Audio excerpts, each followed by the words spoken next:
Testing. Oh my gosh, no one is up here. Hello, everyone. I have to put my glasses on. Okay, now who's in the room? Good morning, everyone. My name is Kathy Lama Jackson. I've been coming here for about 35 years. I'm still pretty ordinary, so don't look to me as an example. Today's class, we're really going to dive a little deep into confidence as a practitioner. But before we begin, we always have to do our prayers.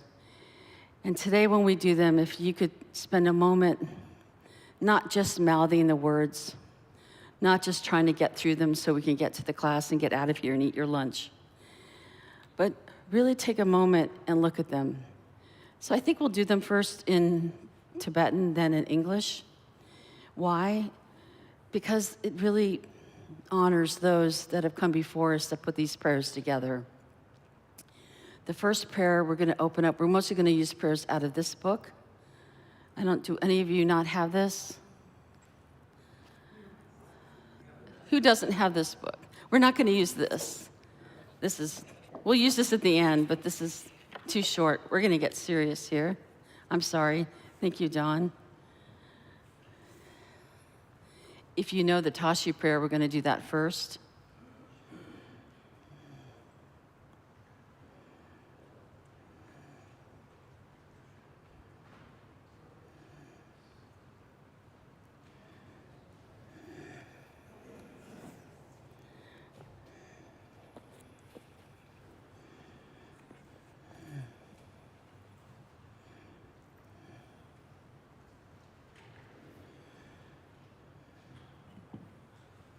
For those that are at home or online, we're doing the Tashi prayer, or the prayer of auspiciousness first, followed by the Dorji Chang Mahamudra lineage prayer.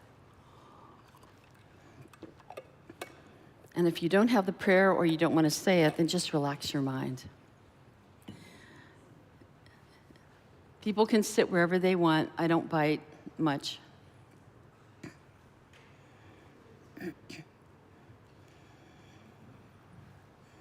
We also have prayers to the chairs to the side.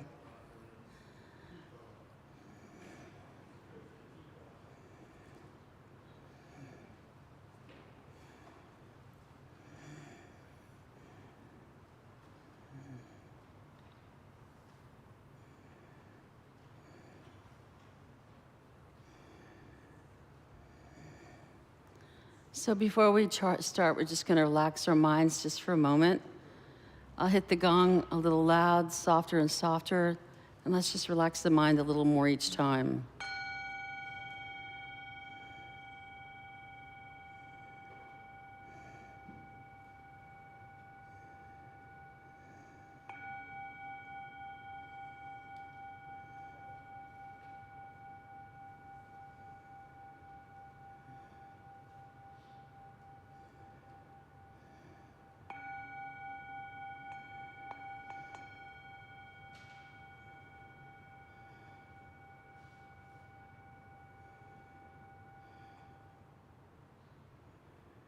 And how do you relax your mind? Eyes open or closed. Just kind of relax your body. Just kind of slump for a moment. That helps to let the mind calm a little bit. Open your chest up. Just breathe. Just naturally.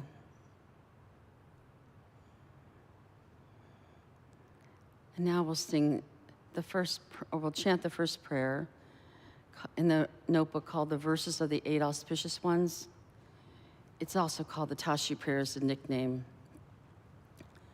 These are words of Shakyamuni Buddha, and this gives reference to different beings that are closely associated with the Buddha to give us blessings to remove any obstacles right now.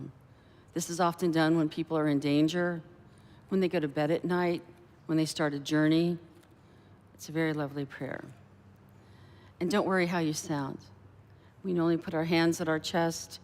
In prayer mudra, our hands aren't flat, slightly as if a little gem is in here, very relaxed.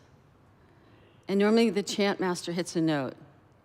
Om, together.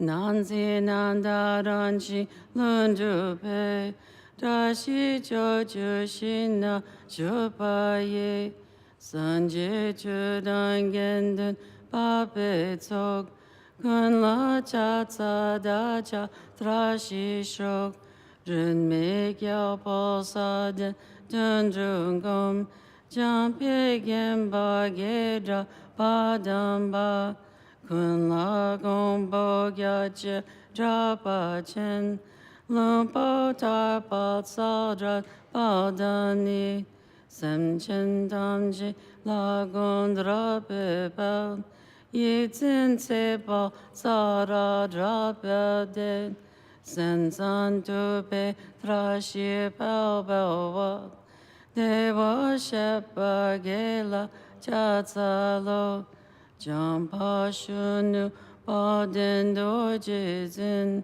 jen re si guan gong bo jang pa pa, sa yi nim bo drip pa nam pa sal, nam ki nim bo pa cho kun tu son, u pa dor je be gar lun chin dan, no bu da wa ro di ni ma yi, jat sen let nam dra shi pao gi chok, jan chu tsen ba ge la chat sa lo, nian dra tu dam bun so pao be u, mi nu kya tsen wan yu ko lo de, rin jen da cho ke ki cha tsen chen, cho tu kya wa cho chen ge ge ma, ge so ngo wo jin me pao pao we, cha shi la mo ge la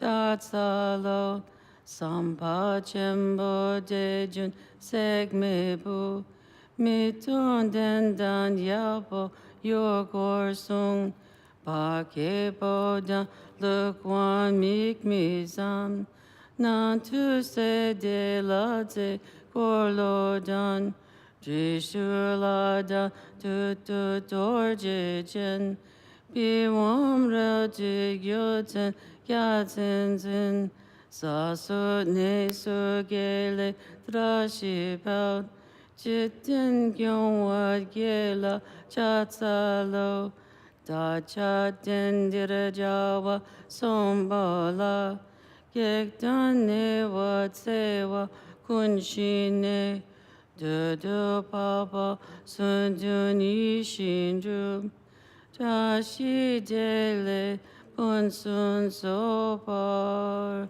shok. And now we're going to do one other prayer, the very next one, called the Mahamudra Lineage Prayer. It's the very next, maybe 2 pages over. It begins with Dorje Chang. This is homage to our specific lineage. And normally you would, in front of you, you would visualize, I don't know, is there a lineage tree in back of me? I can't turn easily. Don, is there a lineage tree in back of me? Is it really small? So you would envision in the sky in front of you, everyone we're going to be mentioning, and you're paying homage to them because we are part of their family. And there's all kinds of tunes at home. You can just chant this straight or do, let's see what tune comes out.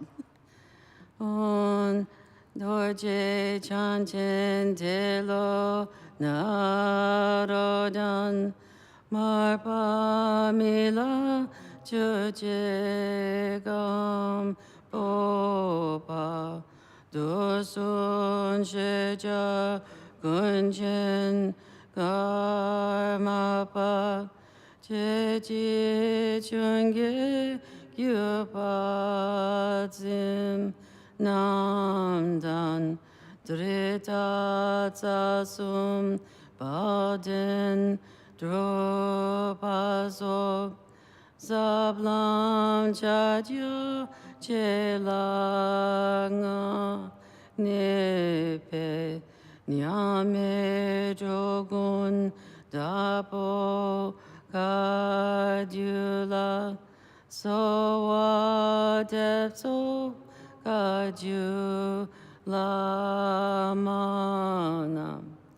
Jupazim no namtar jinjilom shenlo kongki kambar sun pajin zenor kunla jachen me padan zedire dutad jupe gomchenla nekor shenba me par jinjilom mugo gomki gomwar son ma jin menya tego jepe lama lan yundu sowa depe gomchenla jumin mugu jewar jinjilom yenme gomki goshi sun pashin ganchar tope ngowo somaten machude garjope gomchenla gomjaladan drawar jinjilo namtongowo chukur sunbajin jian mayin chiryan jarwala magarobar jarwe gomchenlan Gordeyerme topar jinjilom jewa kuntu yandan lama dan drame chuki bala lonchujin sadan lamki yunten ratsodne dorje jangi gopan nyoto shok. Let's go back and read it in English. I know there's some names at the beginning, but you'll say it right. Great Vajradhara, Talopa, Naropa, Marpa, Milarepa, Lord of Dharma, Gampopa, knower of the 3 times omniscient Karmapa, holder of the 4 great and 8 lesser lineages, Drikung, Taktung, Sapa, these 3, glorious Drukpa, and so on, masters of the profound path of Mahamudra, unequal protectors of beings, the Dakpo Kagyu. I supplicate you, Kagyu Lamas, grant your blessings that following your example, I hold your lineage. Detachment is the foot of meditation as is taught. To this meditator who is not attached to food and wealth, who cuts the ties to this life, grant your blessings that I have no attachment to honor or gain. Devotion is the head of meditation as is taught. The Guru opens the gate to the treasury of oral instructions. To this meditator who continually supplicates him or her, grant your blessings that uncontrived devotion is born within. Non-distraction is the body of meditation as is taught. Whatever arises is fresh, the nature of thought. To the meditator who rests simply without altering it, grant your blessings that meditation is free from conception. The nature of thought is Dharmakaya as is taught. Nothing whatsoever, it arises as everything. To this meditator for whom all arises as unceasing play, grant your blessings that I realize samsara and nirvana inseparable. Through all of my births, may I not be separated from the perfect Guru, and so enjoy the splendor of Dharma.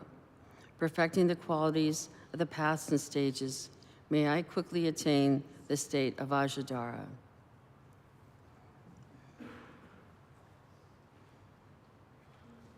So thank you, everyone, for allowing us to do those prayers together.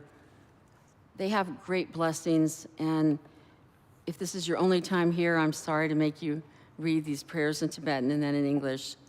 But I'm particularly reading them because the first prayer, hold on.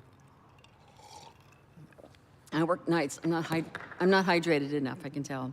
The first prayer is sort of a favorite prayer of my teacher, Khenpo Karchu Rinpoche, who passed in his late 90s in 2019, and was one of the main founders of our center.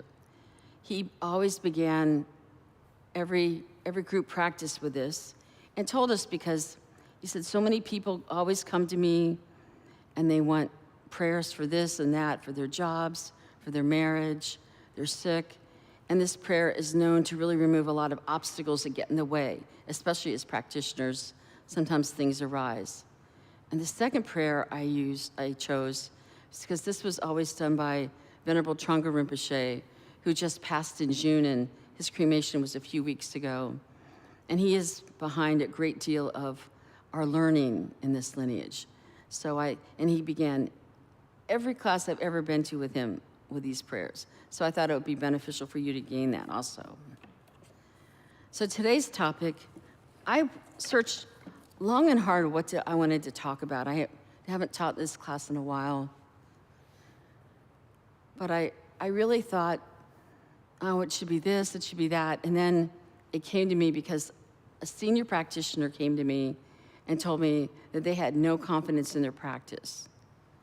And it just broke my heart. And it made me realize that I'd say most of us lack, does anyone here lack confidence in their practice? Sometimes I do. It means that maybe I'm not moving along the path very quickly. Maybe I'm not seeing any results really outwardly. Maybe I feel a little different, but maybe I also know I'm pretty lazy and I want to do other things. And so maybe for people that is there anyone here that's kind of new? So along the way, as a Buddhist practitioner, you're probably going to be given something to start doing at home. Besides just meditating like we do on Sundays, we have a lot of other practices to encourage us to develop and grow as a Buddhist. And a lot of people sort of feel that gets in the way of their daily life. And they're lucky if they just even meditate.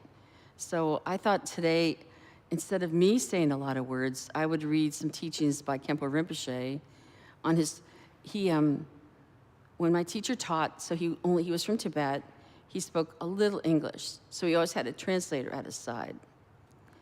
And his favorite thing, I think, to do with us, he taught very profound things, which often went right over my head. But the best part of the classes was we always knew the afternoon session was solid questions and answers, where anything could be brought to the docket. Anything. You could ask him anything publicly if you were brave. And he was always so kind. And over the years, you could just tell, oh, he had heard that one before, but he would still add something different every time. So I'm going to base a lot of this from some of the, he did a very extended teachings at our monastery called the Mountain Dharma by Karma Chagme. And I'll talk about that more in a moment, but I thought I would just share my own story.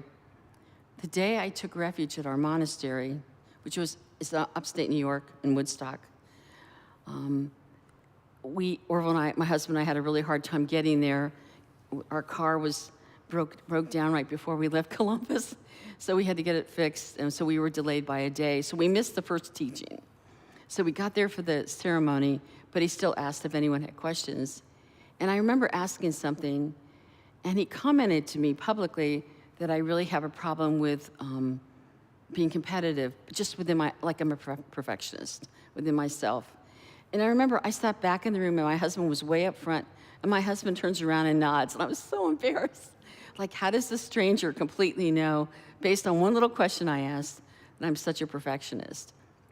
So being a perfectionist really got in the way of me having confidence to develop my practices. I don't know if any of you are perfectionists, or maybe I'm a lazy perfectionist, but I would learn all of these things and I wouldn't study.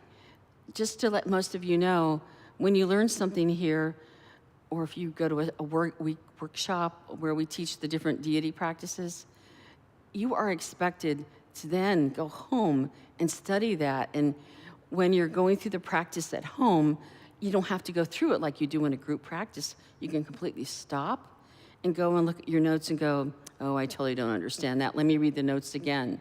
So almost everything Rinpoche taught was transcribed, which was lovely. So we always were able to read it in our language, and now in Chinese and Spanish and other languages.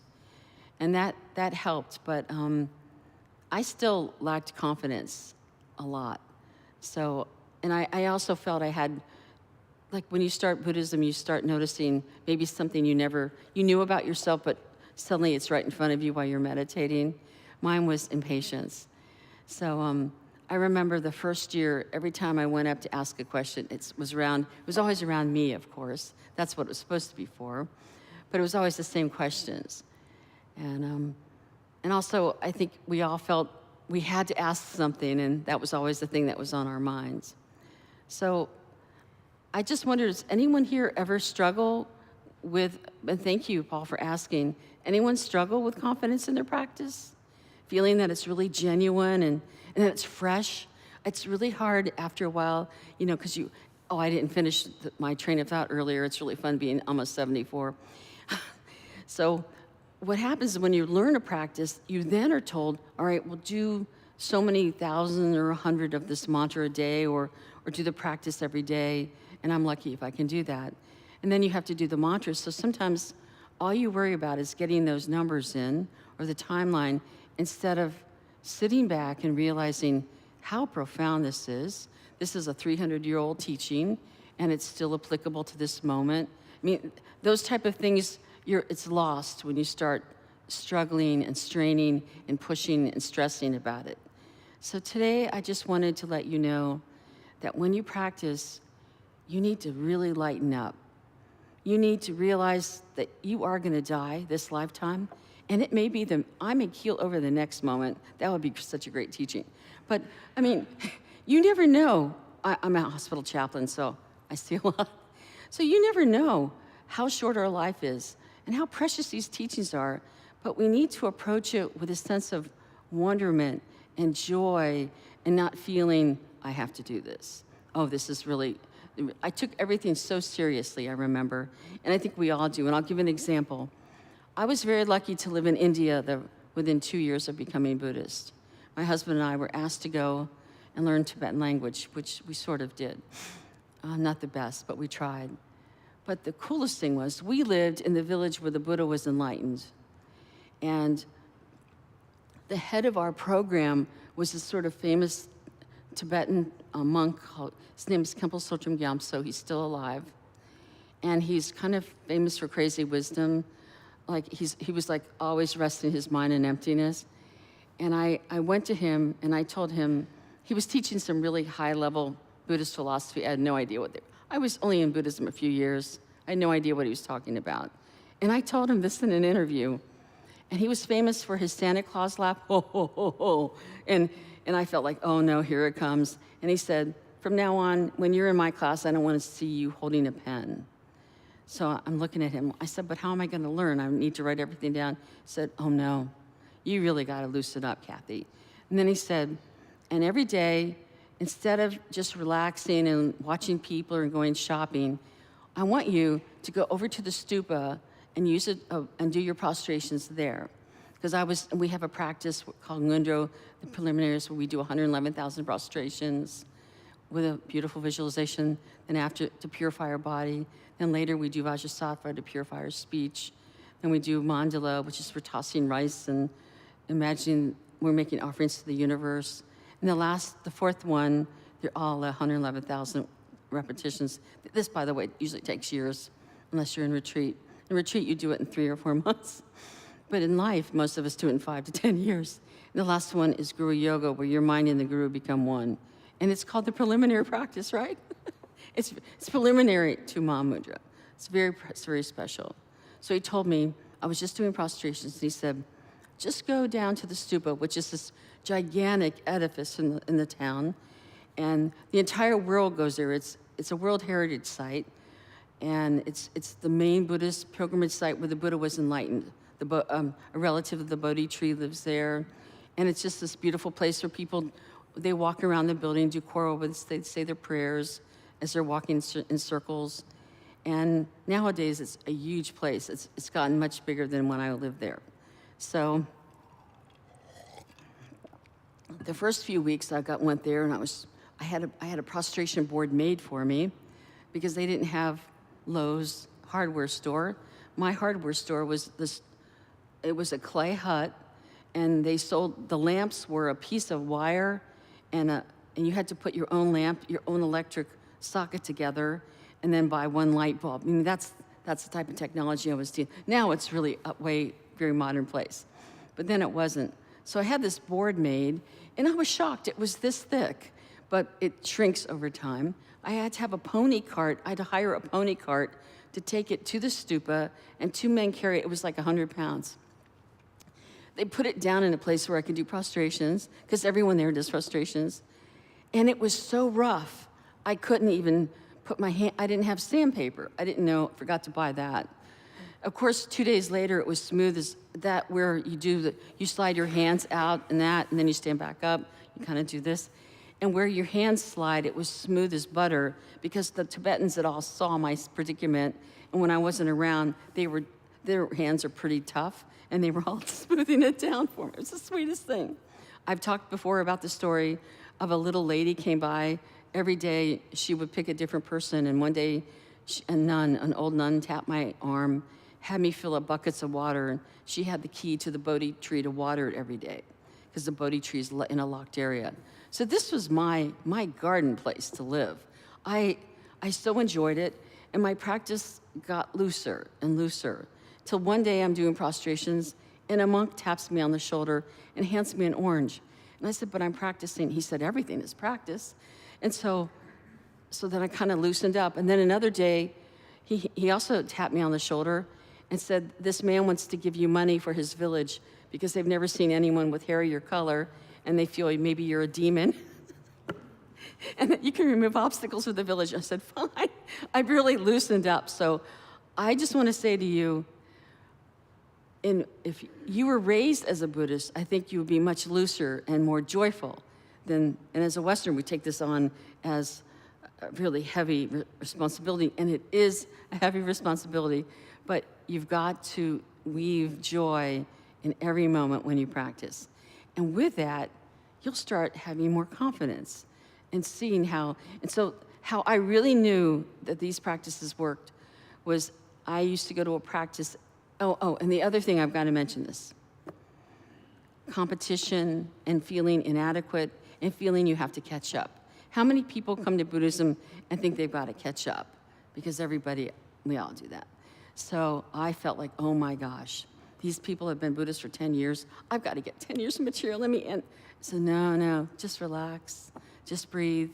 We're all different. Some people come to Buddhism, they hear a sentence and they understand everything. Others, like me, can hear it for 30 years and not understand it. So we all have different capabilities, and that's very important to note.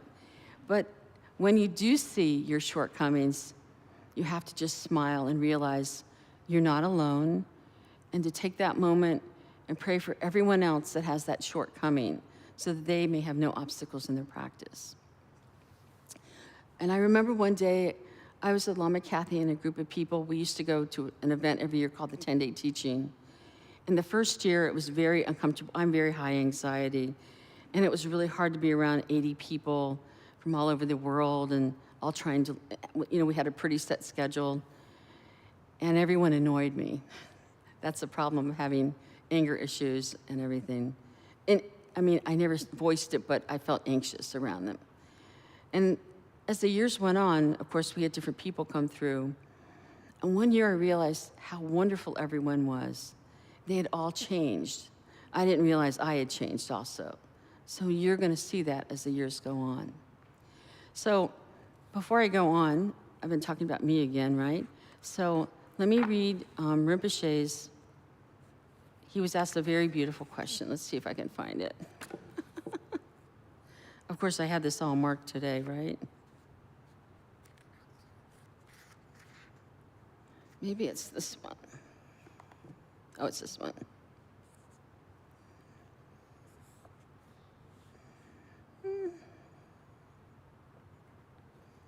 No, it is this one. Let me look for one more moment.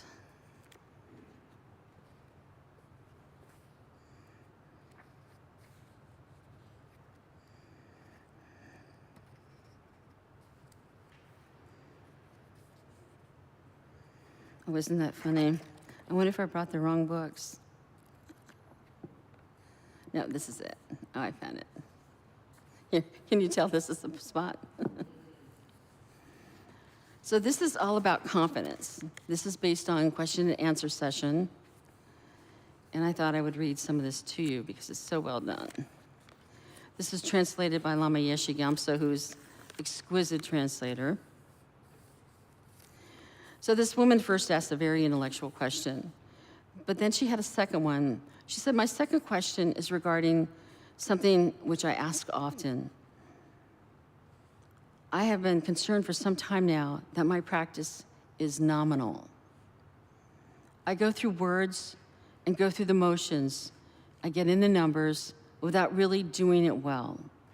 One of my concerns is trying to make my practice more meaningful, sincere, more authentic. What should I do? And Rinpoche, he went on for over a page, which he never does for Q&A. So Rinpoche says, I remember giving a teaching something like this years ago on how to make practice meaningful, authentic, pure, and sincere. And that teaching deals with 3 elements for every practice you do. So we're talking for people that at home, maybe they're not even doing meditation yet, but maybe just prayers, or people that are doing ngundro, or people that are doing Mahamudra, or the deity practices of Chenrezig, Amitabha, Medicine Buddha, etc. This is for any practice you're doing, it always has this formula. It should include preparation, the actual practice, and conclusion. For instance, if you're doing a long practice, which sometimes may be hours, it may seem very difficult to consciously maintain purity of intention and perfect accuracy if your recitation and pronunciation from the beginning to the end, because it's so long. Nevertheless, although you may not have a clear visualization or perfect pronunciation, and the mantra recitation, the visualization is not perfect, as long as you make sure that these 3 elements are there, the practice is authentic. And then he goes into description. The first step was the preparation, and this is the most important one, of generating the heart of enlightenment, of generating bodhicitta.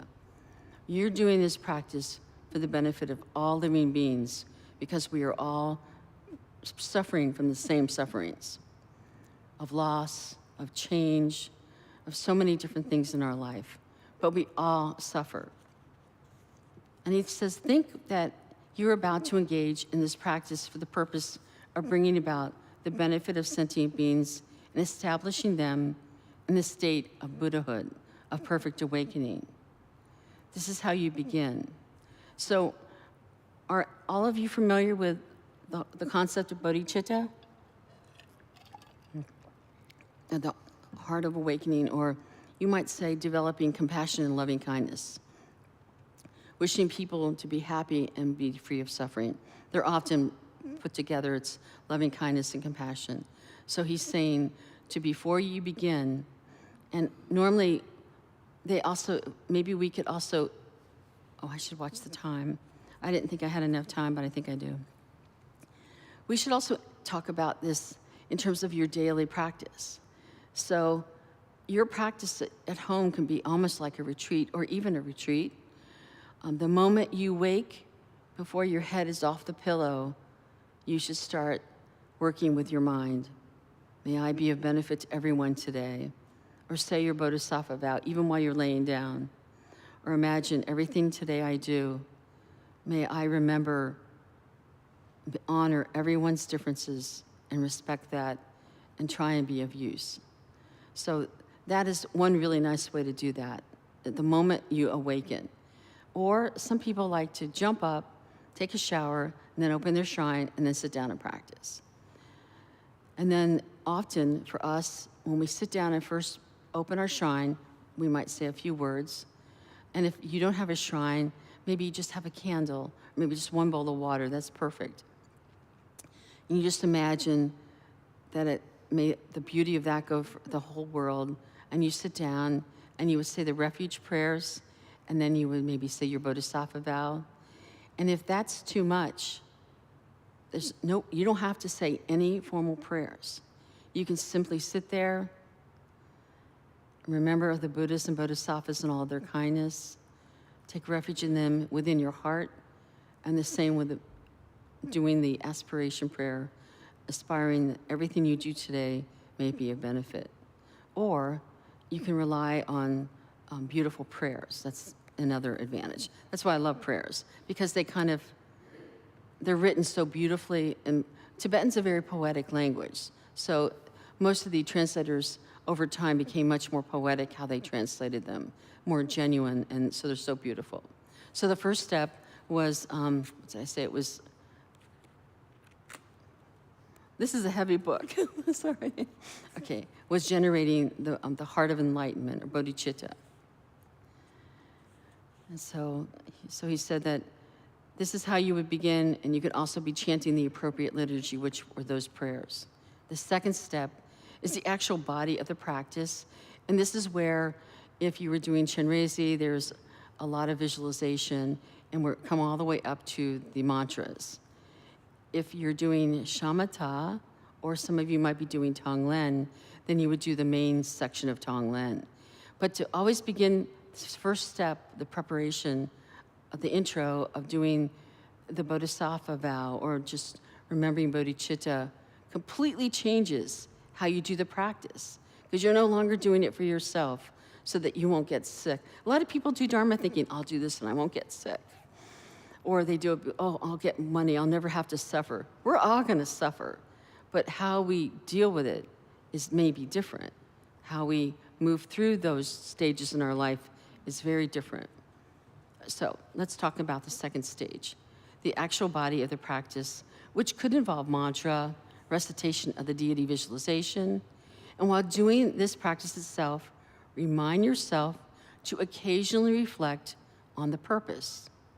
When you ask yourself, why are you doing these practices? Simply recall your purpose. What is it? To establish all sentient beings in the state of Buddhahood. That is our MO. That is what we do. You should not attempt to maintain this nonstop. That's really difficult for the mind. When we're doing these practices, we're working with our mind a great deal.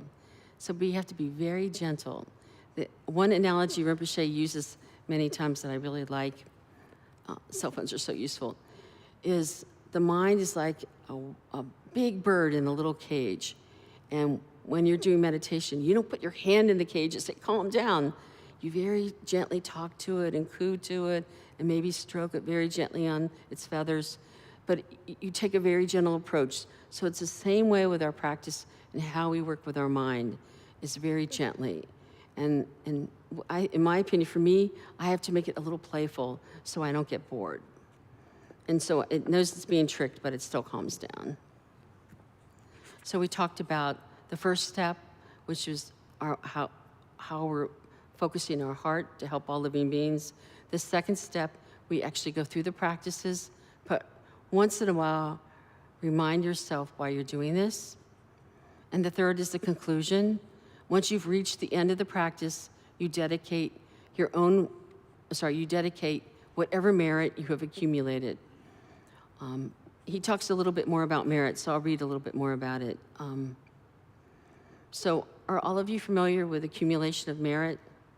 We believe that every action we make, I mean, like everyone here right now is accumulating tremendous merit by giving up your Sunday morning where you could be having a nice brunch somewhere. You could be at home, very comfortable, watching a movie, whatever. But instead, you took the time out of your day to come here, to work on yourself, and also inspire us by your presence. That is very meritorious. So whenever you do something like that, we always take a moment and offer it for all other living beings. So whenever you've done something really good, don't do this. Think of them. Think of all other living beings. Again, that very different attitude. That this is the only, we all look just like everyone, but Buddhists sort of have a little different way that we interact with the world, in my opinion. So moving on. So he said, once you've reached the end of the practice, dedicate whatever merit you've accumulated without clinging to it for your own welfare or success, and shift it to the accomplishment of immediate happiness and ultimate awakening for all living beings. If all three elements are fully included, any practice that you engage in becomes authentic, sincere, unmistaken. On the other hand, if you just start reading or reciting a text without proper implementing these three elements, and you get to the end of it and think, now I've done the work I'm supposed to do for the today, it's not likely there will be much benefit, because you did not begin by clarifying your altruistic intention or acknowledging the purpose of why you were doing it. In such a case, by thinking that you've done something you were obligated to do as a duty and failing to conclude the practice by sealing it with a dedication of virtue for the benefit of all, your performance becomes meaningless. This is why it's so important to always include these three. Then the student went on and asked a question about, that was a little interesting. She said, well, instead of doing all these practices, I should just do one, right? He said, no. If you learn many practices, do whatever you want. Do whatever you've been instructed to. So for newer people here, you might not know, but we have usually a pretty strong working relationship with our teachers. Lama Kathy and Lama Tom are our resident teachers, so you could go to them, have interviews in person. Lama Kathy does a lot of interviews over phone, and I'm not sure what Lama Tom's schedule, but they love to talk about practice, or you would bring any of your practice questions or your challenges. Are there any questions about this so far? We have mics if you want. Okay. Are you guys awake? I guess my question is, does this make sense? I hate when people ask that. Everyone, of course, will say yes, but okay. And then regarding more bodhicitta and confidence, this is, I believe, a second student. This was, I think, a big teaching he was doing on practices. And the student said, you said earlier that pure motivation is the foundation for all Dharma practice, pure motivation. I am concerned that I do not have enough pure motivation, or bodhicitta. Right now, what I have is mostly just a poor reflection of yours. How do I generate more myself so that I can do Dharma practice? And Rinpoche said, first of all, you too possess the potential of Buddha nature. So, are you all familiar with Buddha nature? When I lived in India, I was studying under so many translators. We never use this term because it's so narrow to Buddhism.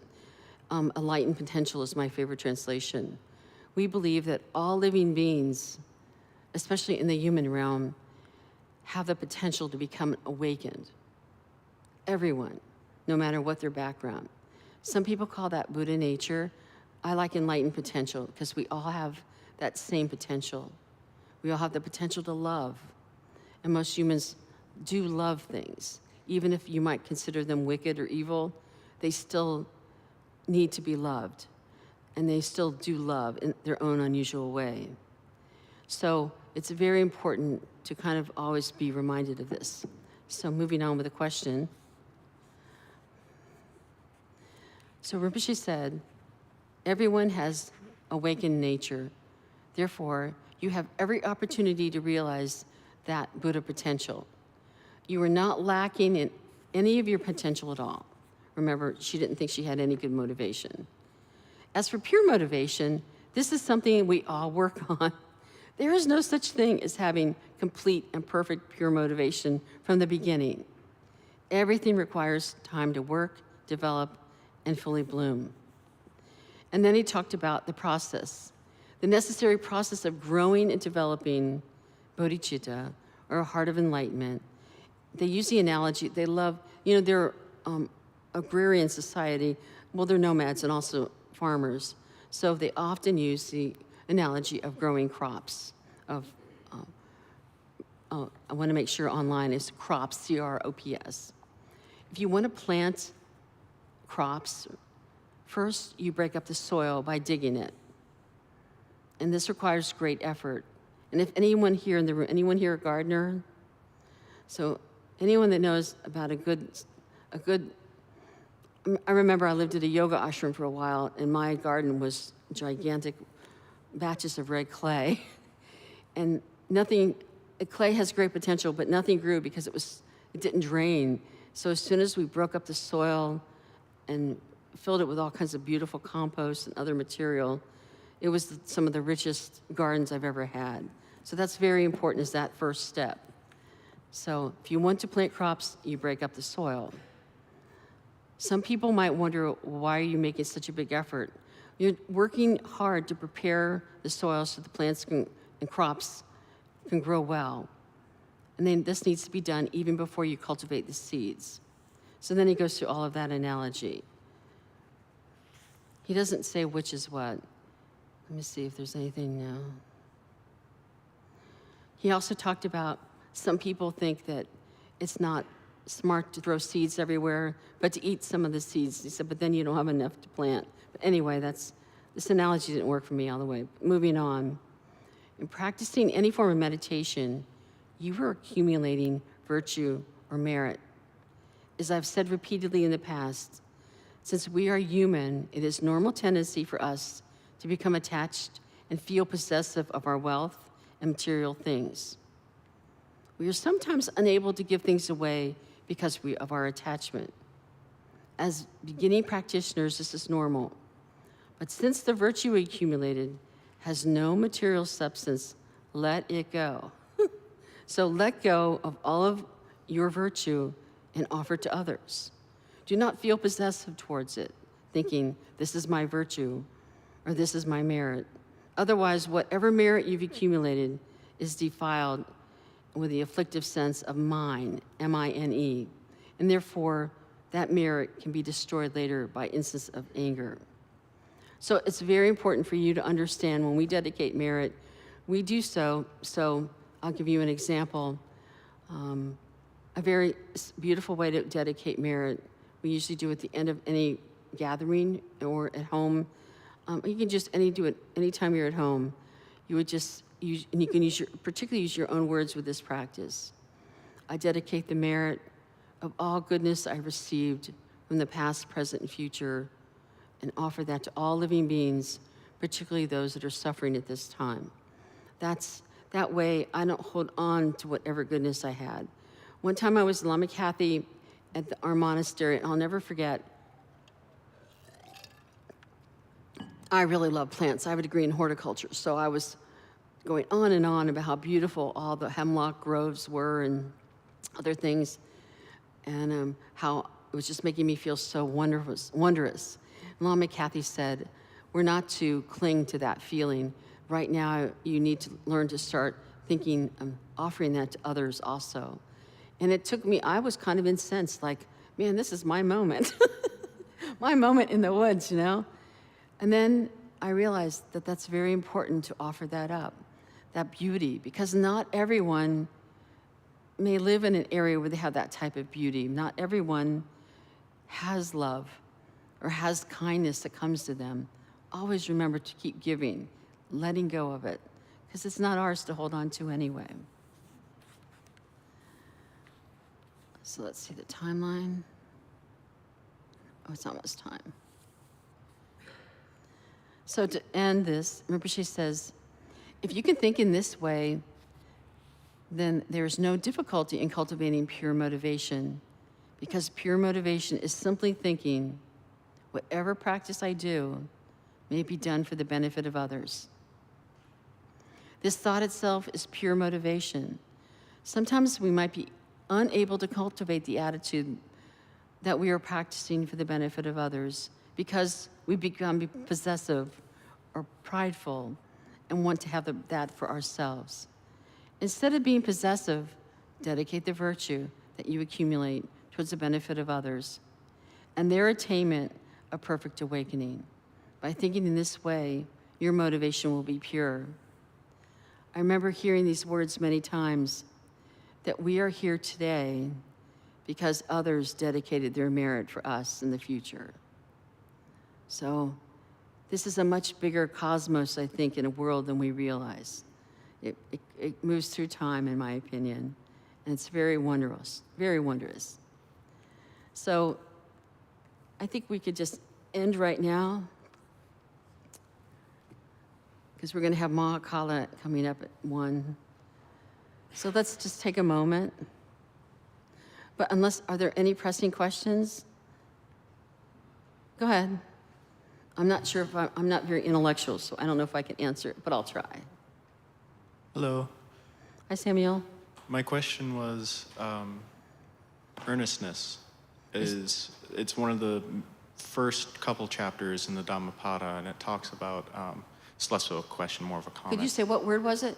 In the Dhammapada. What was the question, the first part?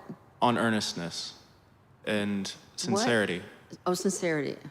So, do we need a feeling of sincerity, like of truly being sincere in our motivation, or is it enough to simply say that we are giving our merit and we are that giving question. That? Okay, many times I've heard the teachers say that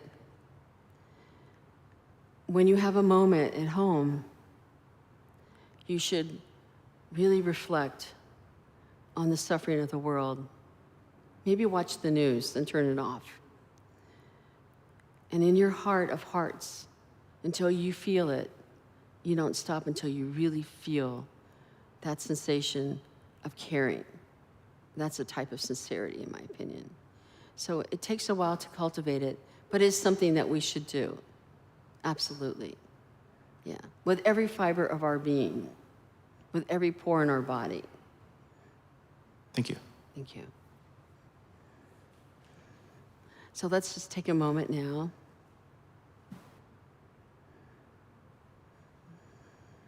And just breathe.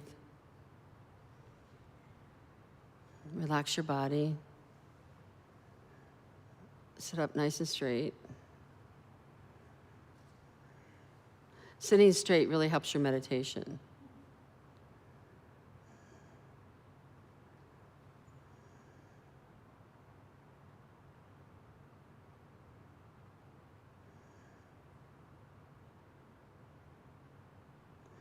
Now you can just pick up this little placard here. Do all of you have this one, I think, maybe?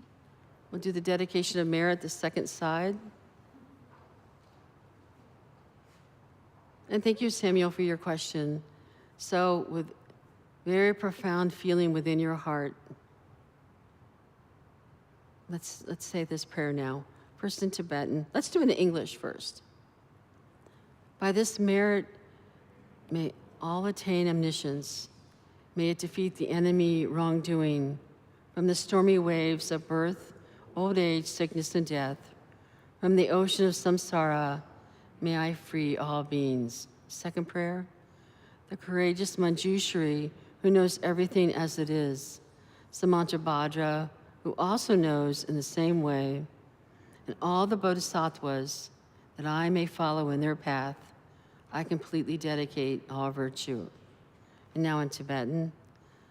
Sonam di tamche sepani donene pedranam pamjene egana chibalam chubai sipe sole jowa jowa sho jamba pavo jita kemba dan kuntu sampo deyan Dejinde, de da kungi jesun da lojin, ye wadi dan damje ratungo. So let's just sit again for a moment. And as you go about your day, may everything you do be for the benefit of others.